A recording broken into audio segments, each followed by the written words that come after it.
You wake up feeling like you barely slept. You navigate the morning through a thick mental fog, and by noon, you're pouring another coffee just to survive the rest of the day. For most busy parents, chronic exhaustion is the baseline. Then you look at people decades older than you, highly fit individuals who seem to possess an endless, alert energy. When we see that vitality, our instinct is to emulate it by changing our lives. We want that result, so we decide to do more. We plan intense, hour-long gym sessions. We research complex supplement stacks. We try forcing organic meal prep into a Sunday already packed with chores. But your daily schedule and mental capacity are like a glass jar packed to the brim. There is zero negative space left. You simply do not have the room for an elaborate new fitness routine. Predictably, these new habits get crushed under the weight of your existing life. Most people burn out by Wednesday, abandon the gym, and accept the idea that they are simply too busy to be healthy.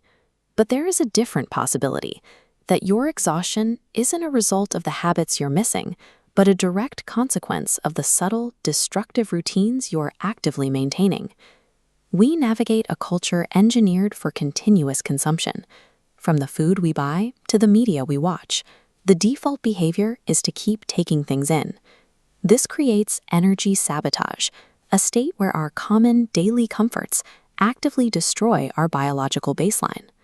This graph represents a healthy sleep cycle. These deep waves repair tissue and restore physical energy, but alcohol or high-sugar diets shatter this process. The recovery waves turn into shallow, jagged spikes, leaving you physically unmotivated the next day. There is also time sabotage. A nightly 90-minute television habit doesn't just fill time, it specifically cannibalizes the exact window you would need for sleep or exercise. While calendars feel crowded, even a perfect schedule cannot fix a body being actively disrupted. This chronic exhaustion is a direct symptom of the friction we willingly allow into our lives. To find the capacity you've been missing, you have to shift your focus toward intentional elimination. This strategy requires ignoring the urge to buy a solution or start an intense new program. You already have the potential for high energy. You just have to remove the obstructions. Consider the time you spend on screens. Subtracting just one episode of a show automatically recovers the 20-minute window needed for a morning walk. Think about the daily habits you don't even question, like walking into the gas station for an energy drink or a soda.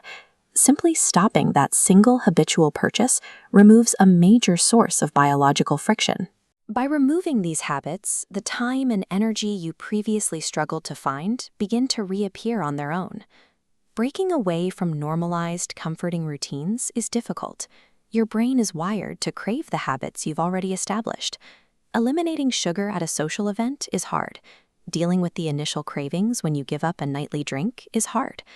But the choice is rarely between hard and easy. It is a choice between which kind of hard you want to live with.